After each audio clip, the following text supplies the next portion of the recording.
Carson Wentz has been shockingly good. As a Cowboy fan, Carson has often made me wince, as in, oh my God, they found a real quarterback in Philadelphia. But Dak Prescott has been even better, to the point that right now, I think that Dak's three-game performance is actually being underrated, maybe even a little overlooked, because Carson Wentz was the second pick in the draft. And oh my God, it looks like the Rams and the Browns made grave mistakes not taking Carson Wentz. You know what I think? I think they all made mistakes not taking the fourth-round pick out of Mississippi State named Dak Prescott. I'm going to throw my favorite stat at you. I talk about it all the time. QBR, scale of 0 to 100. It incorporates all facets of quarterback play, including your legs, how mobile you are.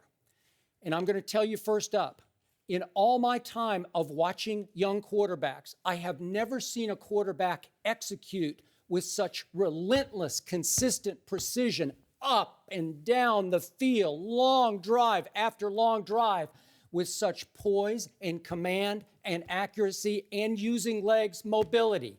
Scale of 0 to 100, QBR. Dak Prescott is second in the National Football League at 87, only because Jimmy Garoppolo, is slightly ahead of him, having only played a game and a half. So I'm not even sure Jimmy G should count anymore, but he does right now. So Dak is barely second at 87. Carson Wentz is at 69, which is 12th in the NFL, which is really good. But 87 to 69, that's almost a 20-point QBR swing for my guy, Dak Prescott. And he's not getting enough credit even now off last night, albeit against the Chicago Bears. Albeit, but it was Sunday Night Football in Jerry World, which I keep telling you has been scary world for my Dallas Cowboys. They had lost 8 straight games at home field disadvantage. And what did he do? He executed up and down the field, play after play after play. He had a 99 QBR last night. On a scale of 100, he was a 99. And let me hit you with this. Who leads the National Football League in third down conversions? My Dallas Cowboys. No, not just them. It's him. It's because of Dak Prescott.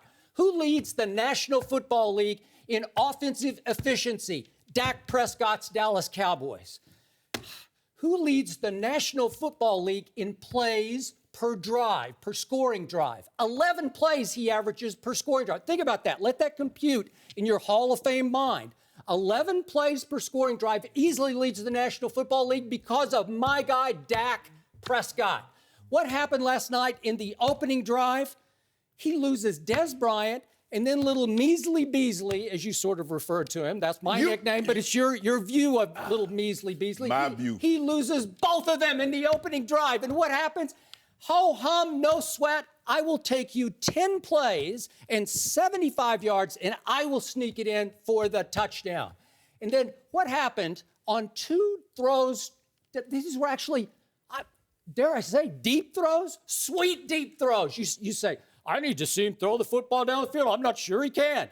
He threw a sweet deep ball to Bryce Butler, hits him right in the hands. It was clearly blatant pass interference, and they did not call it. It would have been his first touchdown pass. He later threw his first touchdown pass, of course, to Dez Bryant.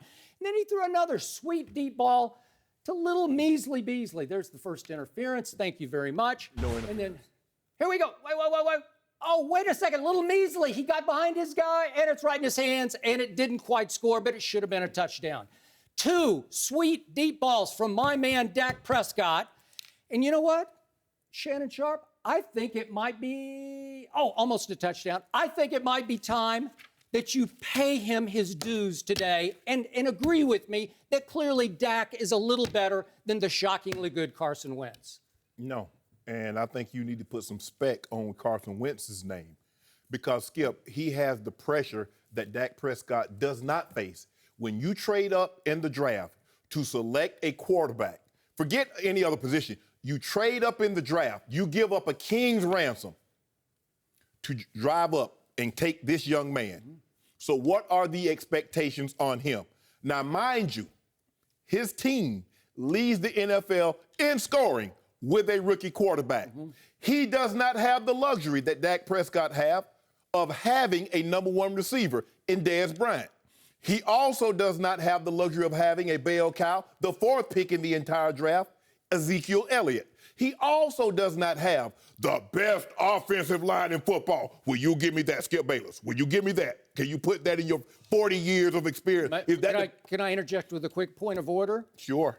Tyron Smith, the best left tackle in football, did not play for my Cowboys last night. And early on, La'el Collins got hurt and was out. So two of the best offensive linemen did not play last night, just for the record. Okay. Go ahead. Zach Martin, was he in the line? Yep. What about Travis Frederick? Yeah, he was there. First round pick? Both? They're pretty good. Pro Bowl? Yeah. All pro players? Yeah. Okay, so they're still there. You know what? You were I'm going to let you talk, but I want you to quit underestimating Philly's offensive line, especially starting with the left tackle and the center. Go ahead.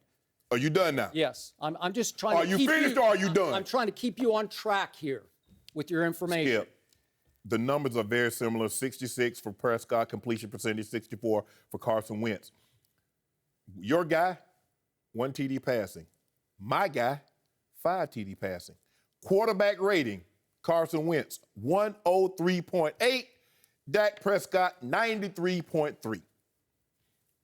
Leading the league.